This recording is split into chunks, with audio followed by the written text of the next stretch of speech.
திருநெல்வேலி ரசம். காஞ்ச மிளகாவை நல்லா முதல்ல சுட்டு வச்சுக்கணும். ஓகேவா? காஞ்ச மிளகா நல்லா சுட்டு எடுத்து வச்சுட்டு, திருநெல்வேலி ரசம் செய்யும் முறை: தக்காளி, கொத்தமல்லி விதை, மிளகு, சீரகம், கருவேப்பிலை, துவரம்பருப்பு, புளி, பூண்டு, காஞ்ச மிளகா சுட்டு வச்சுருக்கிறது. சரிங்களா? இதை இப்போ எல்லாம் ஒன்றா கலந்து மிக்ஸி ஜாரில் போட்டு அரைக்கணும். ஃபஸ்ட்டு புளி, இதில் கொஞ்சம் ஒரு டேஸ்ட்டுக்காக துளியோண்டு கடுகு, ஒரு டேஸ்ட்டுக்காக துளியோண்டு கடுகு கொஞ்சமாக. ஓகேங்களா?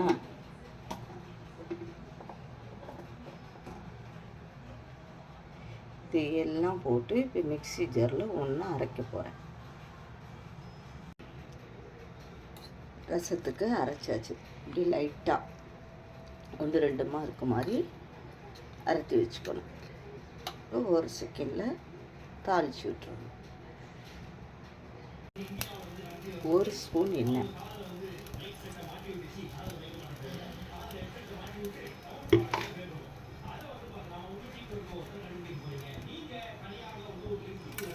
கடுகு,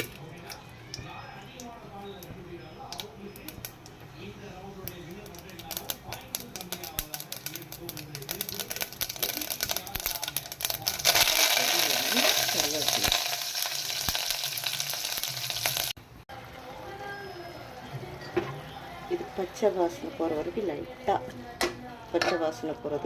வதங்க வச்சுட்டு இதில் தண்ணி கலந்துடணும். தேவையான தண்ணி. ஓகேங்களா?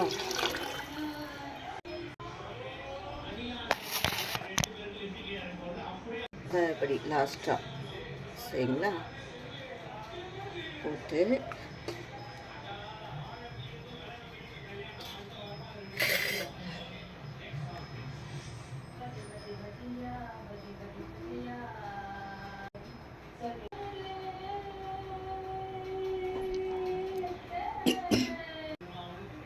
மஞ்சப்பொடி போட்டு மல்லியில் தூவி ரசம் வந்து 1 நிமிஷம் அப்படியே நுர கூட்டி வரவும் ஆஃப் பண்ணிடணும். ரசம் வந்து கொதிக்கக்கூடாது,